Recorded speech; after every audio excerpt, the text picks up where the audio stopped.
David എന്ന master piece കാണാൻ വേണ്ടിയിട്ടാണ്. ലോകമെമ്പാടുമായിട്ട് 30ഓളം ഡ്യൂപ്ലിക്കേറ്റ്സ് ആണ് ഈ ഒരു മാസ്റ്റർ പീസിനുള്ളത്. അതിൽ 3ഓളം ഡ്യൂപ്ലിക്കേറ്റ്സ് ഫ്ലോറൻസ് നഗരത്തിൽ തന്നെ ഉണ്ട് എന്നതാണ് അത്ഭുതം. എന്നാൽ മറ്റ് നഗരങ്ങളെ പോലെ ഫുൾ ഡേ ടിക്കറ്റ് എന്ന് പറയുന്ന ഒരു പരിപാടി ഇവിടെ ഇല്ല. നമ്മൾ 90 മിനിറ്റ് ദൈർഘ്യമുള്ള ഒരു ടിക്കറ്റ് എടുക്കുന്നത് €1.70. ഒരു വലിയ നദിക്ക് കുറുകെയുള്ള പാലത്തില് തൂങ്ങിക്കിടക്കുന്ന വീടുകള്, കടകള്, അങ്ങനെ ഒന്ന് ഇമാജിൻ ചെയ്യാൻ പറ്റുമോ? മറ്റൊരു സീക്രട്ട് കൂടിയുണ്ട്. മൈക്കലാഞ്ചലോയുടെ കാലത്ത് അദ്ദേഹം കുറച്ചു കാലം ഈ ഒരു ചാപ്പലിന്റെ അണ്ടർഗ്രൗണ്ടിൽ ഒളിവിൽ താമസിക്കുകയും അന്നേരം അദ്ദേഹം ചെയ്തിട്ടുള്ള ഒത്തിരി ചുമർ ചിത്രങ്ങൾ അതിനകത്തുണ്ട്. ഫ്ലോറൻസ് വിസിറ്റ് ചെയ്യാൻ ഉദ്ദേശിക്കുന്നവരാണെങ്കിൽ മസ്റ്റായിട്ടും പോകേണ്ട ഒരു പ്ലേസ് തന്നെയാണിത്.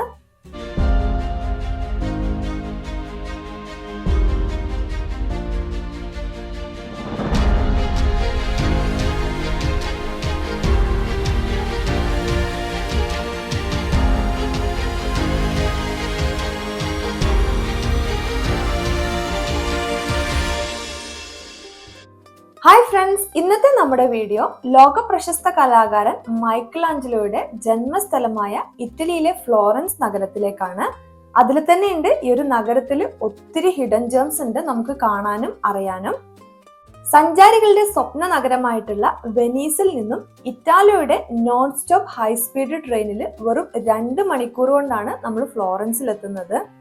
സാധാരണ യൂറോപ്യൻ ബ്രേക്ക്ഫാസ്റ്റിൽ നിന്നും വ്യത്യസ്തമായിട്ട് ഇറ്റലിയിലെ ഒരു ബ്രേക്ക്ഫാസ്റ്റ് എന്ന് പറയുന്നത് സാധാ ഒരു ക്രോസന്റും ക്യാപിച്ചിനോയും മാത്രമാണ്. അതിൽ എക്സ്ട്രാ ചീസോ ഫ്രൂട്ട്സോ ഒന്നും ഉണ്ടാവില്ല. ഫ്ലോറൻസ് നഗരത്തില് പബ്ലിക് ട്രാൻസ്പോർട്ടിന്റെ ടിക്കറ്റ് എടുക്കാൻ വേണ്ടി ഇതുപോലെയുള്ള സെൽഫ് ടിക്കറ്റ് മെഷീനുകൾ നമുക്ക് എല്ലാ പ്ലേസിലും കാണാൻ പറ്റും. എന്നാൽ മറ്റ് നഗരങ്ങളെ പോലെ ഫുൾ ഡേ ടിക്കറ്റ് എന്ന് പറയുന്ന ഒരു പരിപാടി ഇവിടെ ഇല്ല. നമ്മൾ 90 മിനിറ്റ് ദൈർഘ്യമുള്ള ഒരു ടിക്കറ്റ് എടുക്കുന്നത് €1.70. ആ ഒരു 90 മിനിറ്റിന് ശേഷം നമ്മൾ വീണ്ടും അടുത്ത ടിക്കറ്റ് എടുക്കേണ്ടതായിട്ട് വരുന്നുണ്ട്. ഫ്ലോറൻസ് സെൻട്രൽ സ്റ്റേഷനിലെ ലഗേജ് സ്റ്റോറേജിൽ നമ്മൾ ലഗേജ് വെച്ചതിന് ശേഷമാണ് നമ്മൾ ഡേ സ്റ്റാർട്ട് ചെയ്യുന്നത്.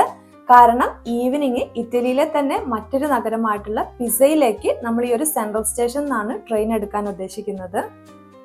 നമ്മൾ ഫ്ലോറൻസ് നഗരം കാണാൻ ഉദ്ദേശിക്കുന്നത് ഒരു ദിവസം കൊണ്ടാണ്. ഇത് പോസിബിൾ ആണോ എന്ന് ചോദിച്ചിട്ടുണ്ടെങ്കിൽ ഫ്ലോറൻസ് എന്ന് പറയുന്നത് ഒരു വോക്കബിൾ സിറ്റിയാണ്. എല്ലാ ഐറ്റിനറീസും നമുക്ക് നടന്ന് തന്നെ കാണാൻ പറ്റും. പിന്നെ ടൈം സേവ് ചെയ്യാനുള്ള ഒരു മാർഗം എന്ന് പറയുന്നത് ടിക്കറ്റ് വേണ്ട സ്ഥലങ്ങളിലെ ടിക്കറ്റ് നേരത്തെ തന്നെ ബുക്ക് ചെയ്ത് പ്ലാൻ ചെയ്യുക എന്നുള്ളതാണ്. നമ്മുടെ ആദ്യത്തെ ലൊക്കേഷൻ എന്ന് പറയുന്നത് ലോകപ്രശസ്ത കലാകാരൻ മൈക്കലാഞ്ചലോയുടെ മനുഷ്യരൂപത്തിന്റെ പൂർണ്ണത എന്ന് അവകാശപ്പെടുന്ന ഡേവിഡ് എന്ന മാസ്റ്റർ പീസ് കാണാൻ വേണ്ടിയിട്ടാണ്. ലോകമെമ്പാടുമായിട്ട് 30ഓളം ഡ്യൂപ്ലിക്കേറ്റ്സ് ആണ് ഈ ഒരു മാസ്റ്റർ പീസിനുള്ളത്. അതിൽ 3ഓളം ഡ്യൂപ്ലിക്കേറ്റ്സ് ഫ്ലോറൻസ് നഗരത്തിൽ തന്നെ ഉണ്ട് എന്നതാണ് അത്ഭുതം. എന്നാൽ അതിന്റെ ഒറിജിനൽ ഉള്ളത് ഫ്ലോറൻസിലെ അക്കാദമിയ ഗാലറിയിലാണ്. ഇതിന് ടിക്കറ്റ് ആവശ്യമാണ്. നമ്മൾ ടിക്കറ്റ് നേരത്തെ ടൈം സ്ലോട്ടിൽ ബുക്ക് ചെയ്തിട്ടുണ്ടായിരുന്നു. അവിടെ ആ ഒരു മാസ്റ്റർ പീസ് മാത്രമല്ല, ഒത്തിരി കലാകാരന്മാരുടെ 1500, 1600 കാലഘട്ടങ്ങളിൽ ചെയ്ത ഓയിൽ പെയിന്റുകളും കലാസൃഷ്ടികളൊക്കെ കാണാനുണ്ട്. നമ്മളപ്പം മെയിൻ ആയിട്ട് ഫോക്കസ് ചെയ്തത് ഡേവിഡിനെ നേരിട്ട് കാണുക എന്നുള്ള ഒരു ഇതിലാണ്. നമ്മൾ നെക്സ്റ്റ് ലൊക്കേഷനിലേക്ക് പോകുന്ന ആ ഒരു വഴിയിലാണ് ഫ്ലോറൻസിന്റെ ലാൻഡ്മാർക്ക് എന്നറിയപ്പെടുന്ന സാന്താ മരിയ ദെൽ ഫ്യൂർ കത്തീഡ്രൽ ഉള്ളത്. നമ്മൾ ഈ ഒരു യാത്ര ചെയ്യുന്നത് ഈസ്റ്റർ വെക്കേഷനിലാണ്. അപ്പോൾ ഫ്ലോറൻസ് നഗരത്തിൽ നമ്മൾ എത്തുന്നത് ഈസ്റ്ററിനാണ്. അതുകൊണ്ട് തന്നെ ഈ ഒരു കത്തീഡ്രലിന്റെ ഉള്ളിൽ നമുക്ക് കയറി കാണാൻ ഭാഗ്യം ഉണ്ടായിട്ടില്ല. ഈസ്റ്റർ ഡേ അല്ലായിരുന്നെങ്കിലും നമുക്ക് ഈ ഒരു ചർച്ച് കയറി കാണാൻ പറ്റില്ല. കാരണം സൺഡേസ് ഈ ഒരു കത്തീഡ്രൽ ക്ലോസ്ഡ് ആണ്. അപ്പോൾ ഫ്ലോറൻസ് ട്രാവൽ ചെയ്യുന്നവർ ശ്രദ്ധിക്കുക, സൺഡേസ് ഈ ഒരു ചർച്ച് വിസിറ്റ് ചെയ്യാൻ പറ്റില്ല. അത്യാവശ്യം നല്ല തിരക്കുള്ള ഒരു ഏരിയ ആണത്. കാരണം ഫ്ലോറൻസിലെ തന്നെ ലാൻഡ്മാർക്ക് ആയിട്ടാണ് ഈ ഒരു കത്തീഡ്രൽ കാണപ്പെടുന്നത്. അത് മാത്രമല്ല, ഈ ഒരു ചർച്ച് കണ്ടാൽ അറിയാം നമ്മളുടെ ഫോണിന്റെ ഒരു ഫ്രെയിമിൽ ഇത് ഒതുങ്ങില്ല. അതായത് ലോകത്തിലെ തന്നെ വലിയ ചർച്ചുകളിൽ 5ാമത്തെ ചർച്ചാണിത്. നമ്മൾ ഫ്ലോറൻസ് ട്രാവൽ ചെയ്യുന്നത് ഈസ്റ്റർ ഡേ ആണ്. അത്യാവശ്യം നല്ല ആളും ബഹളവും ഒക്കെ ഉണ്ട്. അതുകൂടാതെ മോർണിംഗ് കുറച്ച് റെയിനി ആയിരുന്നു. അതിന്റെ കൂടെ അവിടെ ഒരു ഷോപ്പിന് തീ പിടിച്ചു. മൊത്തത്തില് ആളും ബഹളവും ഒക്കെ ആയിരുന്നു ആ ഒരു ഏരിയയില്. ഫ്ലോറൻസിലെ നമ്മളെ നെക്സ്റ്റ് ലൊക്കേഷൻ മെഡീസി ചാപ്പൽ അല്ലെങ്കിൽ ചാപ്പൽ ഓഫ് പ്രിൻസസ് എന്ന് പറയും. മൈക്കൽ ആഞ്ചലോയുടെ സീലിംഗ് മാസ്റ്റർ പീസ് എന്നറിയപ്പെടുന്ന സീലിംഗ് ഈ ഒരു ചാപ്പലിലാണ് ഉള്ളത്. അതാണ് നമ്മളെ ഈ ഒരു ചാപ്പലിലേക്ക് ആകർഷിച്ചത്. ഈ ചാപ്പലിനകത്ത് മറ്റൊരു സീക്രട്ട് കൂടിയുണ്ട്. മൈക്കൽ ആഞ്ചലോയുടെ കാലത്ത് അദ്ദേഹം കുറച്ചു കാലം ഈ ഒരു ചാപ്പലിന്റെ അണ്ടർഗ്രൗണ്ടിൽ ഒളിവിൽ താമസിക്കുകയും അന്നേരം അദ്ദേഹം ചെയ്തിട്ടുള്ള ഒത്തിരി ചുമർ ചിത്രങ്ങൾ അതിനകത്തുണ്ട്. അത് കാണണമെന്നുണ്ടെങ്കിൽ സെപ്പറേറ്റ് ടിക്കറ്റ് എടുക്കണം. നമ്മൾ അങ്ങോട്ട് പോയിട്ടില്ല. ഈ ഒരു ചാപ്പലിലേക്കും ടിക്കറ്റ് ഉണ്ട്. നമ്മളത് നേരത്തെ എടുത്തിട്ടുണ്ട്. നമുക്ക് വേണമെന്നുണ്ടെങ്കിൽ സീക്രട്ട് റൂമും കൂടി കമ്പൈൻ ചെയ്തെടുക്കാം. പക്ഷെ നമ്മൾ ഒരു ടിക്കറ്റ് എടുത്തിട്ടുള്ളൂ. അത്യാവശ്യം നല്ല ഹൈറ്റില് വലിയൊരു ഡോമാണത്. അപ്പൊ അതിലെ ആർട്ട് വർക്കുകൾ കാണാനുള്ള സൗകര്യത്തിന് സൈഡിൽ നമുക്ക് ഇരിക്കാനുള്ള സ്ഥലമുണ്ട്. ഒത്തിരി ആർട്ട് വർക്കുകളുണ്ട്. അതിൽ നമുക്ക് മെയിൻ ആയിട്ട് മനസ്സിലായത് ഒന്ന് യേശുക്രിസ്തുവിന്റെ ജനനവും കുരിശിലേറ്റലും, അതുകൂടാതെ ആദം അവ്വയുടെ കഥയും അവിടെ പരാമർശിച്ചിട്ടുണ്ട്. ഈ ഒരു ആർട്ട് വർക്കുകളൊക്കെ നമ്മളെ ആകർഷിക്കുന്നത് അതിനൊരു 3D എഫക്റ്റ് ഉണ്ട്. അത് ശരിക്കും ശ്രദ്ധിച്ചാൽ മനസ്സിലാകും. അതിനൊരു 3D എഫക്റ്റ് ഉണ്ട്. അങ്ങനെ ലഞ്ച് ടൈം ആയപ്പം ഹലാൽ ഫുഡ് അന്വേഷിച്ച് നമ്മൾ എത്തിയത് ഹലാൽ ഫുഡേ ഇല്ലാത്തൊരു ഷോപ്പിലാണ്. പക്ഷെ അവരെ കാര്യം പറഞ്ഞ് മനസ്സിലാക്കിയപ്പം അവർ മീറ്റ് ഇല്ലാതെ നമുക്ക് ഫ്രഷ് പാസ്തകൾ ചെയ്തു തന്നു. ആ ഇറ്റലി ട്രിപ്പിൽ നമ്മൾ കഴിച്ച ഏറ്റവും ടേസ്റ്റ് ഉള്ള ഫുഡായിരുന്നു അത്. നമ്മൾ ഇപ്പോൾ ഉള്ളത് ഫ്ലോറൻസിലെ തന്നെ സജീവമായിട്ടുള്ള ഒരു സ്ക്വയർ ആണ് പിയാസ ദെല്ല റിപ്പബ്ലിക്ക എന്ന് പറയുന്നത്.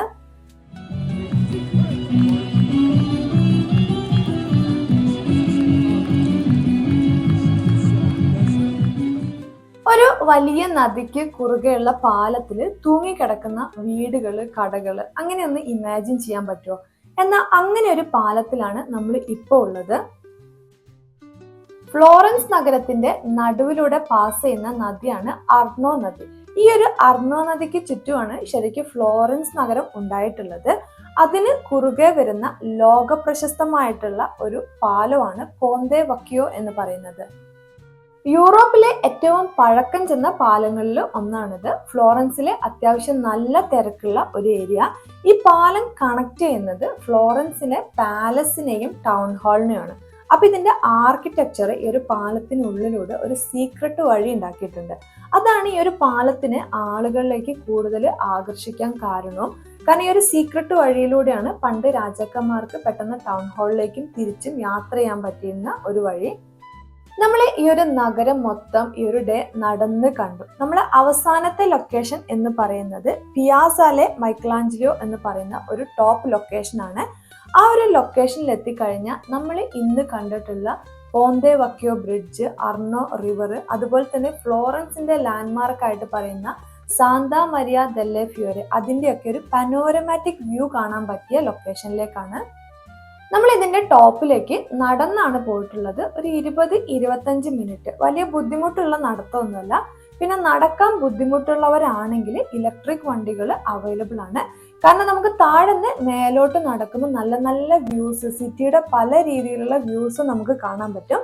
പിന്നെ അതിന്റെ ടോപ്പിൽ ഒരു ബസ് സ്റ്റോപ്പ് ഉണ്ട്. അപ്പൊ നമ്മൾ തിരിച്ച് നടക്കുന്നില്ല, തിരിച്ച് നമ്മൾ അവിടുന്ന് ബസ്സാണ് എടുക്കുന്നത്.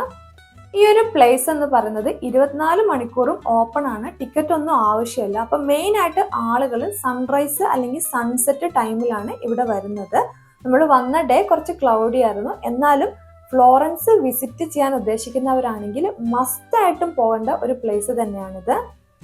നമ്മൾ ഈ ഒരു യാത്ര ചെയ്തത് വെക്കേഷൻ ടൈമിനാണ്. അതുകൊണ്ട് തന്നെ ഫ്ലോറൻസ് നഗരത്തിന്റെ ഏരിയയിൽ സ്റ്റേ കുറച്ച് ബുദ്ധിമുട്ടായിരുന്നു. നമുക്ക് കുറച്ച് ലോങ് ആയിട്ടാണ് സ്റ്റേ കിട്ടിയത്.